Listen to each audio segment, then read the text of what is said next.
Hello, ineffable being. How are you doing? I hope you're having a wonderful, magical day. I want to tell you that you are a genius. You are special. You mean the world, and you are loved. Ineffable being, today I'm going to share with you why I love conscious breathing. Yeah, we're going to talk about breathing. We're going to talk about something that's so gentle, that is so underestimated, and is so important. So, along my journey, whenever I became conscious that I can be conscious, one of the things I looked at was breath. You know, and the reason is because for some time, what I was realizing is that so much of our lives is unconscious. Our thoughts, our breath, our digestion.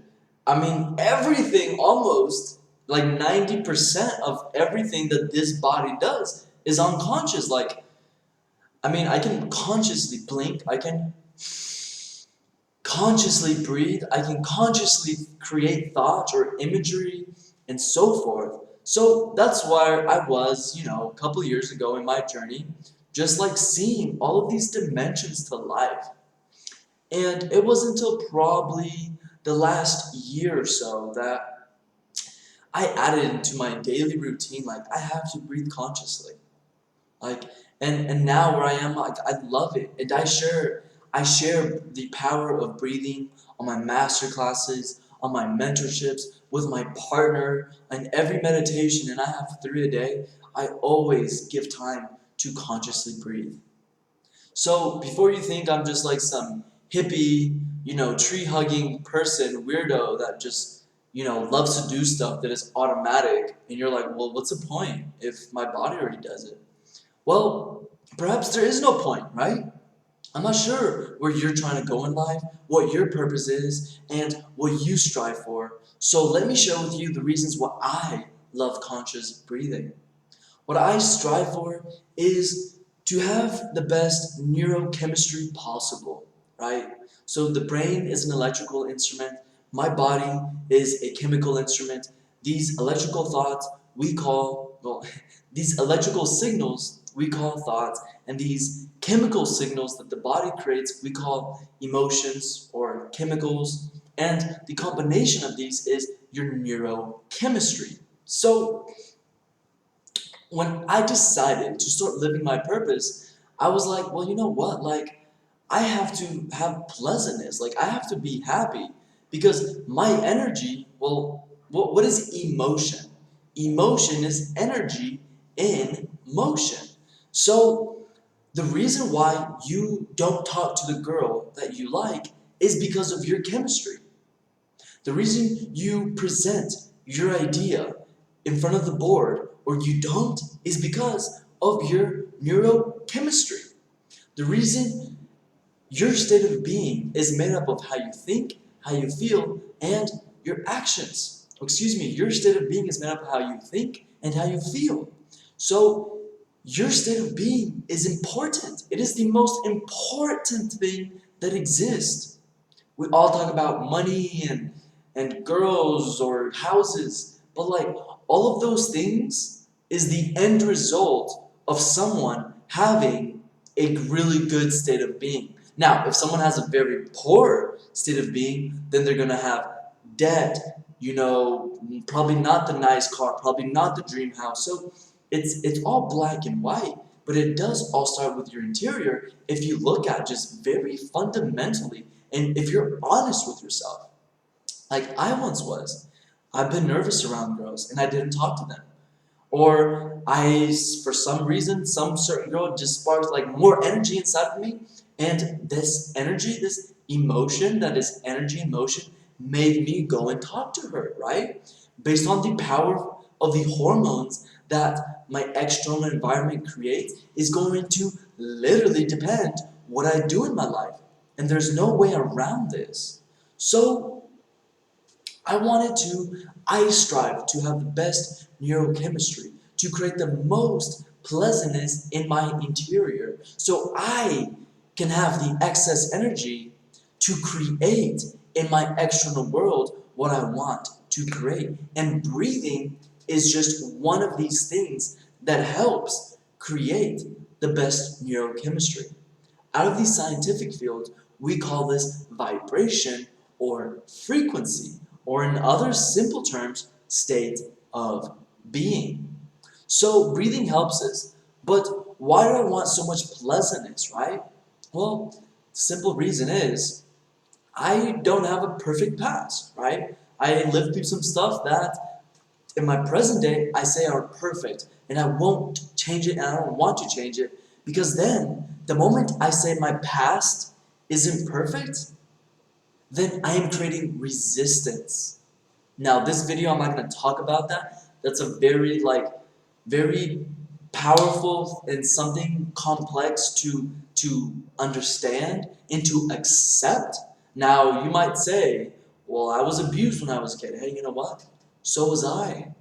Physically, emotionally, sexually, psychologically, every type of abuse, except like cult. There's crazy stuff like Satanistic and ritualistic stuff. Gladly, I didn't, but one of my mentors went through that. But for the great majority of us, I don't wish my life onto anybody else, but I have to say that it is perfect because I don't want any resistance. Because in my past isn't perfect, and if I'm not grateful and thankful, and my heart and my emotions aren't looking at my past through a positive lens, it's a lot harder for me to look at my future and my present and get what I want out of life. So that's why I strive to know about both hemispheres of the brain, about my consciousness, about how to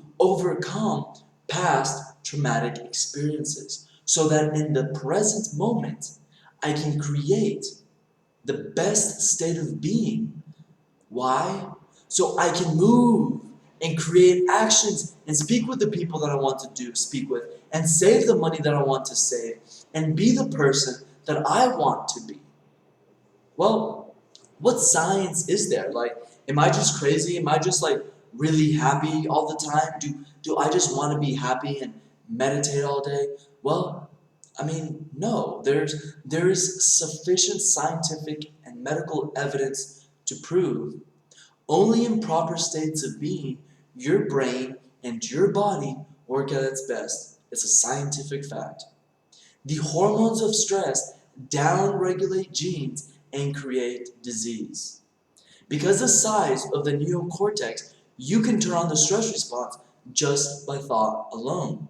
You think about your problems, you turn on those chemicals. And the problem is, when we don't know how to get out of this cycle, and then past experiences of trauma, of anxieties, depressions, and fears, the body and the mind get addicted to these because we are looking for them, because we haven't taught ourselves how to create new experiences. So now we are living in the past, and you will think neurologically within the past experiences and feel emotionally within the boundaries of those memories. So what does this mean? Well, it's a lot harder. It's not impossible, but it is a lot harder for you to create the life you want, still carrying the past.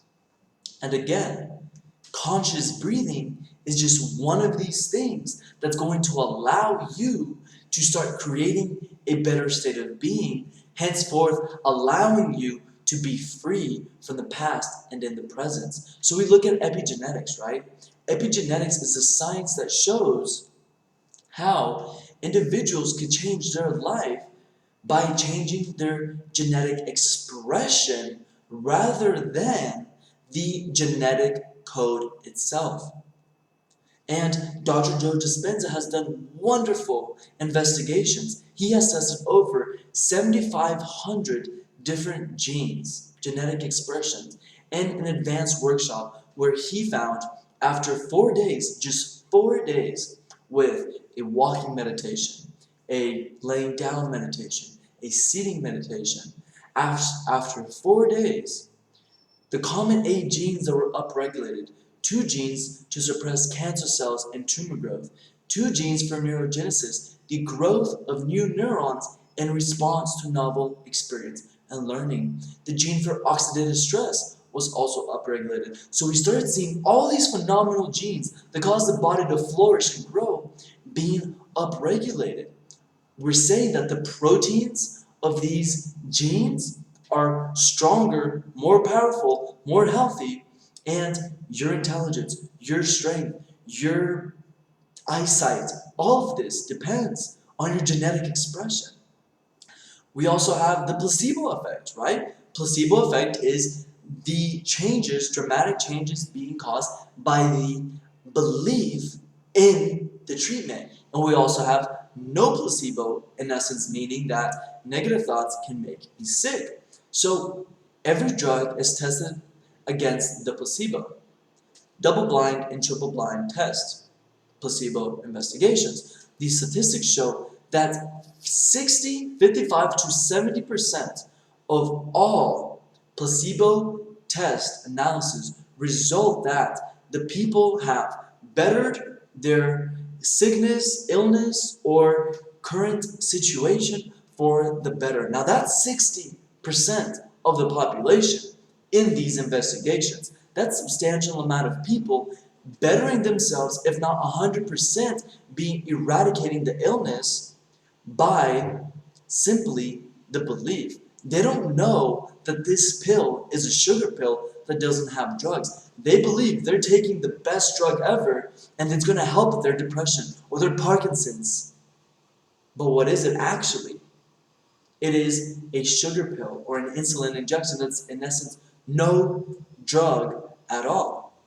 So how are these people bettering their states of being if there's no drug? The simple fact is that the body is the largest factory, chemical factory in the world. And if it's not a direct drug, chemical that's creating this better states of being, then these chemicals already exist inside of us. And the question that I ask myself every night is, Luis, do you need to be tricked into it, or can you decide to better your state of being consciously?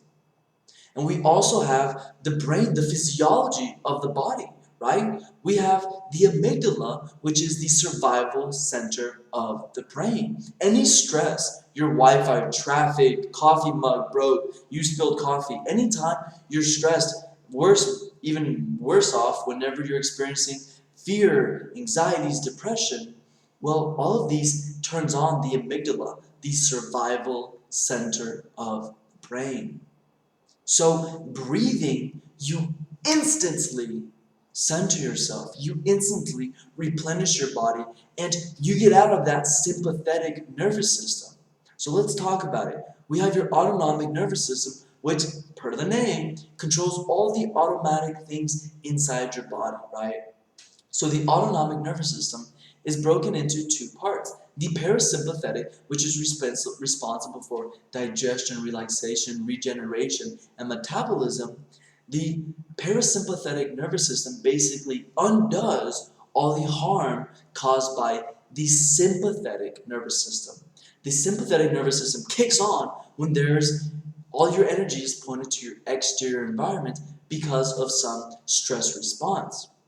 So whenever you're living in this sympathetic nervous system, again, the problem is we don't know how to consciously get out of this cycle. So our amygdala is always firing off. And I'm not going to go into more science. If you want to know more how, stress causes downregulates your genes and affects your brain, both hemispheres, your health, and all of these things, then join a masterclass. They're currently free, the last Saturday of every month. So, ineffable beings, this has been my video on why I love conscious breathing. It's to create the most pleasantness that I possibly can within my body, to create the best neurochemistry that will allow me to be freed from the traumatic experiences and limiting beliefs of the past, and be free of the anxieties and fears of the future, so that I may, in the present moment, create, have the excess energy to create the actions in my present day that are going to the result and the life that I want. And breathing is a phenomenal way to do this. So I invite you today to get to know your breath, play with your breath, look at, there's so many different methods, but the best one is the one that you're comfortable with. Breathe in until you're comfortable and exhale it out. Ineffable beings, I hope you've enjoyed this video. Please comment below if you received value from this video and if you did not receive value. Please also put down in the comments what topics would you like for me to cover in the future. Give this video a big thumbs up, subscribe, and share. I hope to see you in the side of light. Goodbye.